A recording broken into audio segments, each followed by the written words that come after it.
Hello scholars, welcome. Mr. Hinkle here. Let's talk about earthquakes. So what the heck is an earthquake? Well, if you live in a region of high earthquake activity, very seismically active, you probably know earthquakes as when the ground shakes.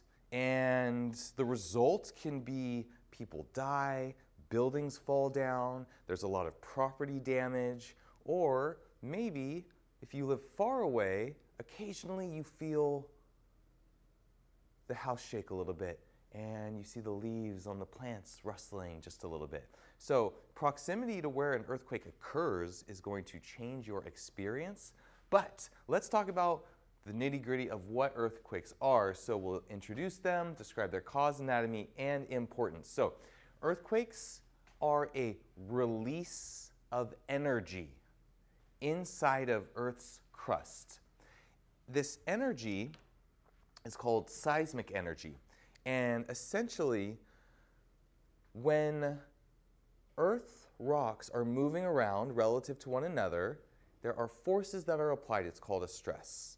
And when the forces are so great, they cause deformation, brittle deformation to occur. The rocks break, ka-chunk, in a fault. And that time of movement of the fault releases the stored up energy, the seismic energy, as seismic waves, and those seismic waves travel through Earth's surface and end up shaking the rocks and the buildings and the structures that are on top of the ground. So it goes like this. Here we have a pencil. I apply a little bit of a force, the pencil bends. I remove the force, it returns back to its shape. That's called elastic deformation. Now, I apply a lot of a force, more force, more force, more force, and then the rock breaks. And in that moment, ka-chunk, a huge amount of energy was released, and there was no more energy. My thumbs aren't pushing into the blocks anymore. So they broke, and they found a new shape.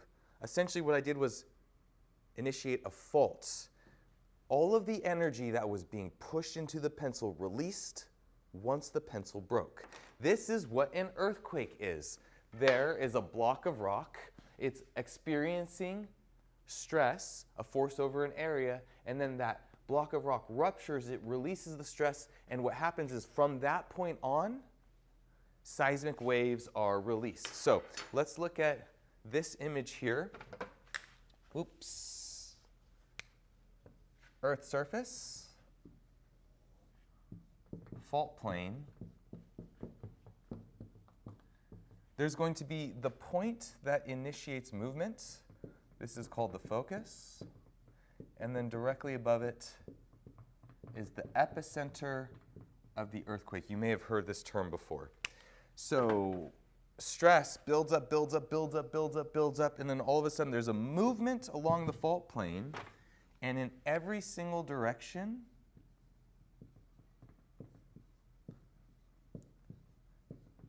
seismic waves are released. I've got another lecture on seismic waves out of the scope of this introduction. But it is the seismic waves that travel to the surface and travel along the surface, body waves and surface waves. I thought I wasn't going to do it, but I did. That create the ground shaking that leads to the damage and destruction associated with earthquakes. So earthquakes are earth surface processes in action.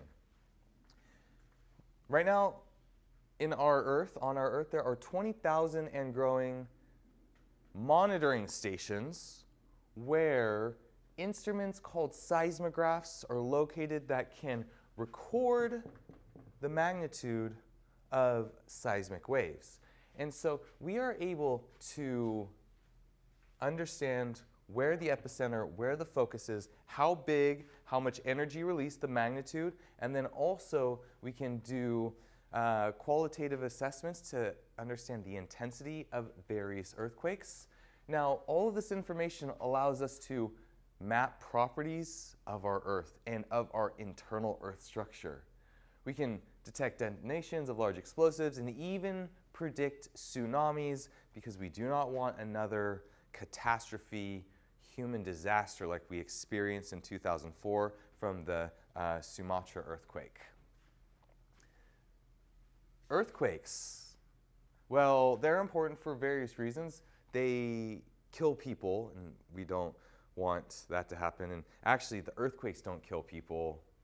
The buildings that undergo the shaking kill people. But earthquake waves, seismic waves, travel through the earth and are picked up by those 20,000 seismographs. And we can use this information with known velocities and observable velocity changes to understand Earth's internal structure. So this is one of my favorite graphs to draw. Earth's internal structure. In the center is the core, outside is the mantle, and the very thin layer, like the skin of an apple, is the crust. Over 6,000 miles down to the center of the Earth. How do we know that? Nobody's ever gone down there. It's way too hot. Well, we know this because of earthquakes. An earthquake happens when there's a burst of energy that is released in Earth's crust, and those waves travel through Earth, and they're recorded by the global seismic network of seismographs. This whole science is called seismic tomography. So a building crushes a car. Here's another reason why it's important, is because earthquakes. An earthquake is a release of energy that happens deep down in Earth's crust.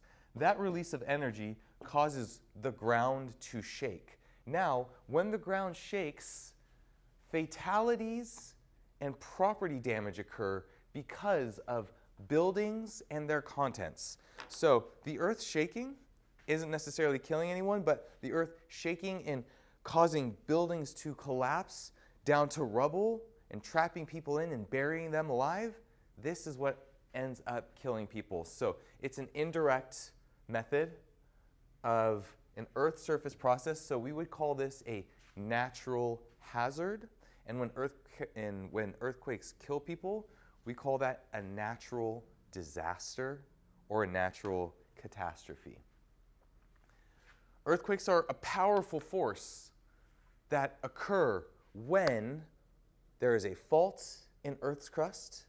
An earthquake is a sudden burst of energy that moves through the rocks in the surface of the Earth that can have damaging effects to property and life, but on the other side of it, allows us to understand what Earth's internal structure is like.